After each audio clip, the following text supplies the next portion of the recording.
नमस्कार। आज हम एक ऐसे वाक्य पे गहराई से बात करने वाले हैं जिसने क्रिकेट जगत में, खासकर भारत और पाकिस्तान के खेल संबंधों में, समझिए, एक बड़ा तूफान सा खड़ा कर दिया। हाँ, बिल्कुल। हम बात कर रहे हैं एशिया कप 2025 के फाइनल की।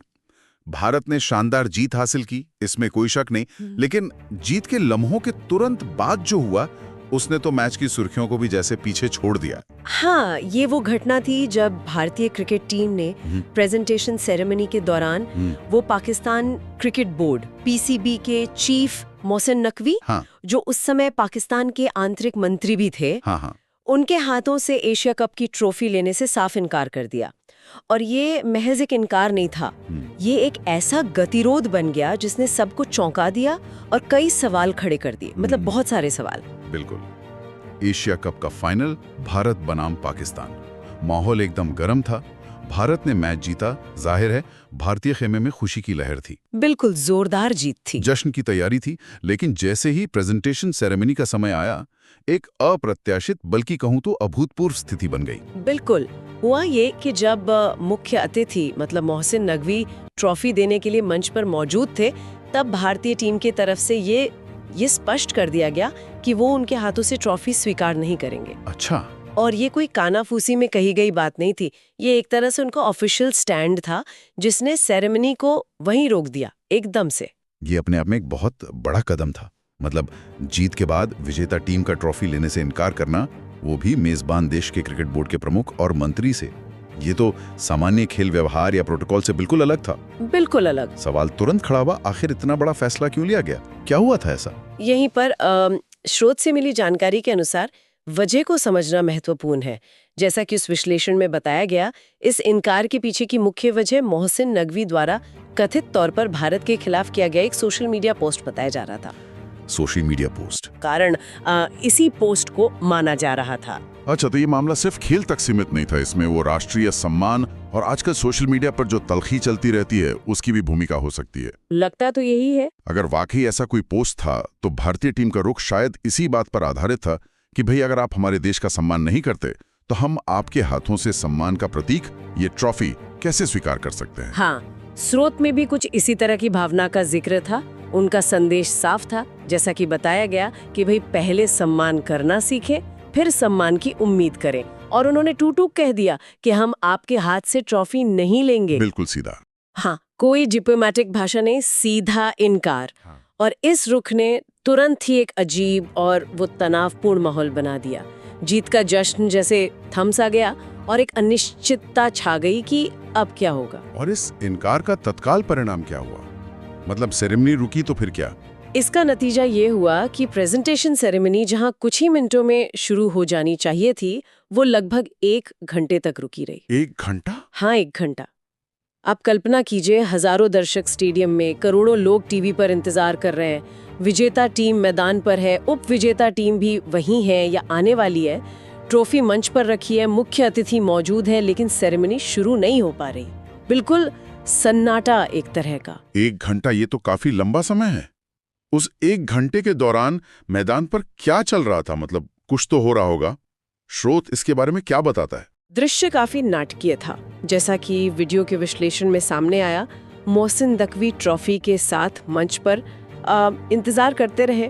भारतीय टीम मैदान के एक कोने में खड़ी थी, अपने कप्तान और कोच के साथ, अपने फैसले पर एकदम अड़िग। और पाकिस्तानी टीम? और मामला यही नहीं रुका।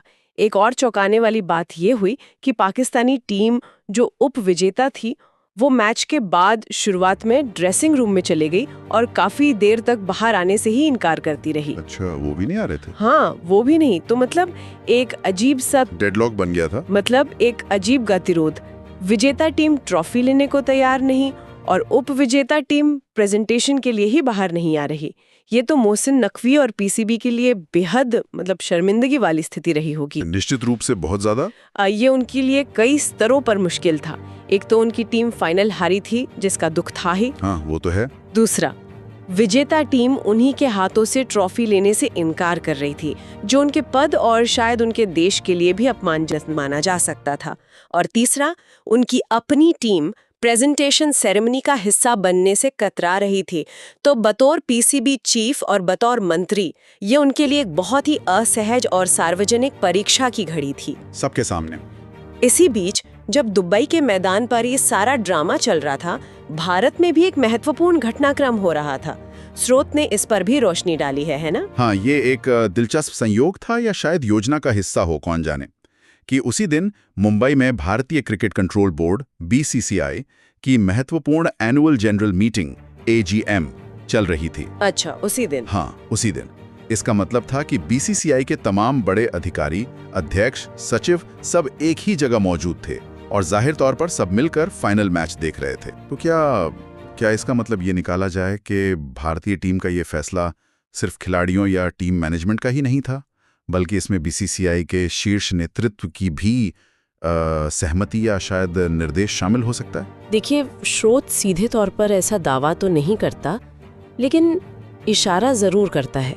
ये लगभग तय माना जा सकता है कि जैसे ही दुबई में ये गतिरोध पैदा हुआ होगा, मुंबई में बैठे BCCI अधिकारियों और शायद दिल्ली में सरकार के स्तर पर भी जरूर फोन घनघनाए होंगे। हाँ, बिल्कुल। पर्दे के पीछे तेजी से बातचीत हुई होगी, सलाह मशवरा हुआ होगा कि भाई इस अप्रत्याशित स्थिति से कैसे निपटा जाए और आगे क्या कदम उठाया जाए। टीम का इतना बड़ा स्टैंड आमतौर पर बोर्ड की जानकारी या सहमति के बिना नहीं लिया जाता, खासकर इतने संवेदनशील मामले में। और यहीं पर वो प्रोटोकॉल यानी स्थापित नियमों का सवाल भी खड़ा होता है। क्या नियम कहते हैं ऐसी स्थिति में? मतलब ट्रॉफी किसे देनी चाहिए थी कायदे से? नियमों के अनुसार एशिया कप की trophy Asian cricket council (ACC) के प्रमुख द्वारा दी जानी चाहिए थी। और उस समय ACC के अध्यक्ष का पद वो मोहसिन नकवी के पास ही था। अच्छा।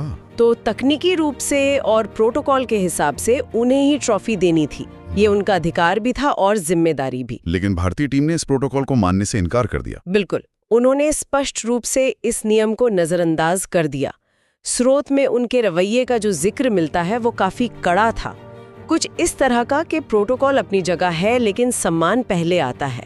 हम मैच जीत चुके हैं, ट्रॉफी हमारा हक है, अगर किसी और से मिलेगी तो ले लेंगे, वरना हम ऐसे ही चले जाएंगे। बाप रे, ये तो बहुत बड़ी बात थी। हाँ, बहुत बड़ी बात। ये वाकई असाधारण है। आमतौर पर अंतर्राष्ट्रीय खेल आयोजनों में प्रोटोकॉल का बहुत सख्ती से पालन होता है। इसे नजरअंदाज करना, खासकर इतने बड़े मंच पर, ये दिखाता है कि भारतीय पक्ष के लिए ये मुद्दा कितना गंभीर था। ये सिर्फ एक ट्रॉफी से कहीं ज्यादा बन गया था उनके लिए। हाँ, ये दर्शाता है कि कभी-कभी राष्ट्रीय भावना या किसी व्यक्तिगत टिप्पणी पर हुई नाराजगी वो स्थापित नियमों और औपचारिकताओं पर भारी पड़ सकती है।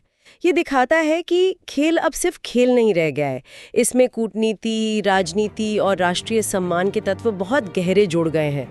ट्रॉफी तो जीत का प्रतीक है, लेकिन शायद उस वक्त भारतीय टीम के लिए एक कड़ा संदेश देना ज्यादा महत्वपूर्ण हो गया था। इस लंबे गतिरोध के दौरान क्या कोई बीच का रास्ता निकालने की कोशिश हुई? मतलब कोई प्लान भी जैसा कुछ सामने आया, जैसा कि अक्सर ऐसी स्थितियों में होता है? हाँ, स्रोत में एक प्लान बी का भी जिक्र आया था। एक विचार ये उभरा कि अगर भारतीय टीम सीधे मोहसिन नकवी से ट्रॉफी नहीं लेना चाहती, तो शायद टीम अपने बॉलिंग कोच मोने मौकल, हाँ, जो दक्षिण अफ्रीका से हैं। हाँ बिल्कुल, जो दक्षिण अफ्रीका के नागरिक हैं, उन्हें ट्रॉफी लेने के लिए भेज दे।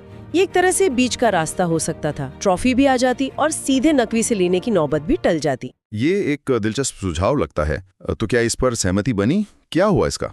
नहीं, ऐसा लगता है कि भारतीय टीम इस पर भी राजी नहीं हुई। स्रोत के विश्लेषण के अनुसार शायद टीम इस बात पर भी अड़ गई कि कोच भी ट्रॉफी लेने नहीं जाएगा। अच्छा, कोच भी नहीं? हाँ, उनका स्टैंड था कि टीम का कोई भी सदस्य, चाहे वो खिलाड़ी हो या सपोर्ट स्टाफ, मोहसिन नकवी से ट्रॉफी स्वीकार नहीं करेगा।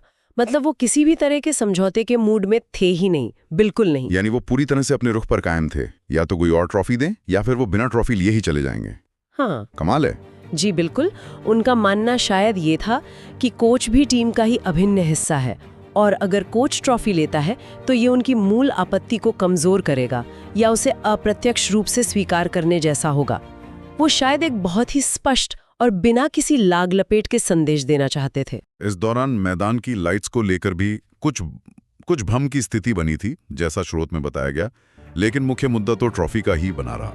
वो 1 घंटा दर्शकों, अधिकारियों और खिलाड़ियों के लिए काफी लंबा और तनावपूर्ण रहा होगा, यकीनन। हाँ, और फिर इस कहानी में एक और परत जुड़ गई, जिसने शायद गतिरोध को तोड़ने में कुछ भूमिका निभाई। वो क्या थी? कोई और डेवलपमेंट? जानकारी सामने आई कि स्टेडियम में सिर्फ क्रिकेट प्रशंसक और अधिकारी ही नहीं, बल्कि मेजबान देश यानी यूएई की रॉयल फैमिली के सदस्य भी मौजूद थे। ओह, रॉयल फैमिली। हाँ, उनकी उपस्थिति ने मामले को एक नया आयाम दे दिया। अच्छा, रॉयल फैमिली की मौजूदगी, इसका क्या प्रभाव पड़ा? क्या इससे भारतीय टीम पर दबाव बना कि भाई मेहमानों के सामने तमाशा ना हो? स्रोत के अनुसार इसका सीधा असर शायद पाकिस्तानी टीम पर ज्यादा पड़ा। अच्छा, उन पर क्यों? हैं और ये सब देख रहे हैं, तो पाकिस्तानी टीम पर संभवतः ड्रेसिंग रूम से बाहर आने और प्रेजेंटेशन सेरेमनी में शामिल होने का दबाव बना।